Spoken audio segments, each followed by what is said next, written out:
Sending out job application and hearing nothing back? The problem might not be you, it might be your resume. Here's the reality.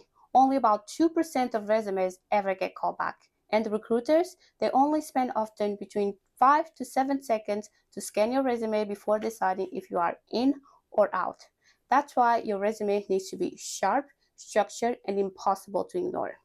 Hi, my name is Juliana, a past consultant working at a leading health tech company and a radiographer as a background. On today's video, I'm going to help you to craft a health tech resume that actually gets you noticed. A quick disclaimer, I am not a professional resume writer. These are tips that I personally use, which lend me 80% of my job interviews, ultimately landed me into job of my dreams. So with that said, let's get into the video. Here's something that most applicants don't realize. Big companies use a system called Applicant Tracking System, or ATS, to automatically scan resumes against the job description. Up to 75% of resumes are filtered out before a human even sees them. This means that if your resume does not have the right keywords, it's game over before you even start. To beat the system, you need to mirror the language of the job description, use relevant keywords, and create multiple tailored versions of your own resume. I know it's a lot, but I never told you that this will be easy. Okay, so let's start crafting your resume, starting with your resume header. So your resume isn't your full professional story. It's more like a movie trailer, just enough to grab the attention and make the recruiter want to know more.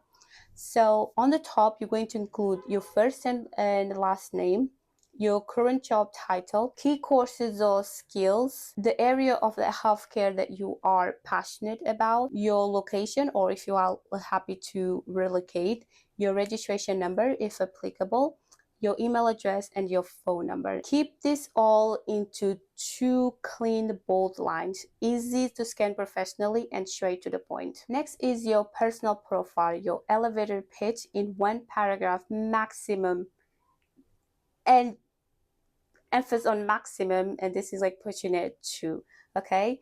Here you're going to include your professional experience and the modalities. If you have experience in private or public healthcare, your professional traits, your soft skills, what drives you professionally, and if you have done any courses or certificates, you can put in this area as well. And tailor all of this into the role that you are applying for. The key word here is tailor, okay? Make sure that you play the game. Tailor all of this into the role that you are applying for. Next is your key skills. This is where you're going to show both your clinical and technical expertise. Keep it simple and structured. My tips here is to put between 6 to 7 clinical skills and 3 to 4 technical skills. And why these numbers? Because you're coming from a clinical background, you're going to have more clinical expertise. So your professional experience section, here you're going to focus on 2 roles in the past 5 years, unless you've been in the same role for over 5 years. Here, for each role, you're going to highlight your multidisciplinary collaboration, mentoring, and management, job responsibilities that align with the health tech roles that you are applying for, and achievement and measurement impacts that you have through your role that improve your department or even the hospital or company you've been in. In your education and qualification section, you're going to list all your courses or certificates that you took, and you can choose to reveal the year that you graduated or not according to your experience. In your professional development section, you're going to include additional training, specially focused in the health tech courses or certificates. This will show the recruiters and the companies that you are focused and you really want to make the transition from healthcare to health tech. On the achievement section, highlight contributions that improve your team or organization.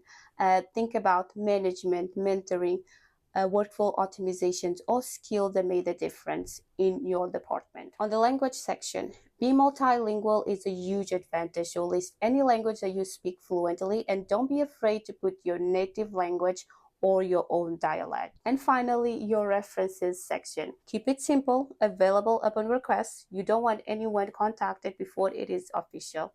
And with that, we have finished building your amazing resume that will definitely get you noticed. And that's it, guys. Ideally, your resume should be 1 page, 2 at the most, and 2 is pushing it. The most important thing is that your resume is clear, structured, and tailored to the role that you want. Okay? All right, so I hope you have enjoyed this video, and if you did, give it a thumbs up, subscribe to the channel. It really helps others to see these amazing tips, and comment down below what role you are aiming for. How's your job search going?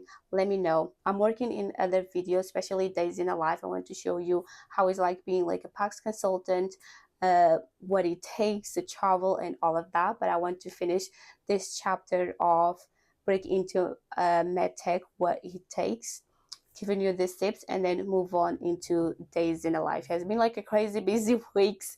That's why I'm not being consistent, but I promise that I will do my best. But once again, thank you so much for watching the video. Don't forget to like, subscribe, and comment down below what role you are aiming for, and see you on the next one. Thank you. Bye.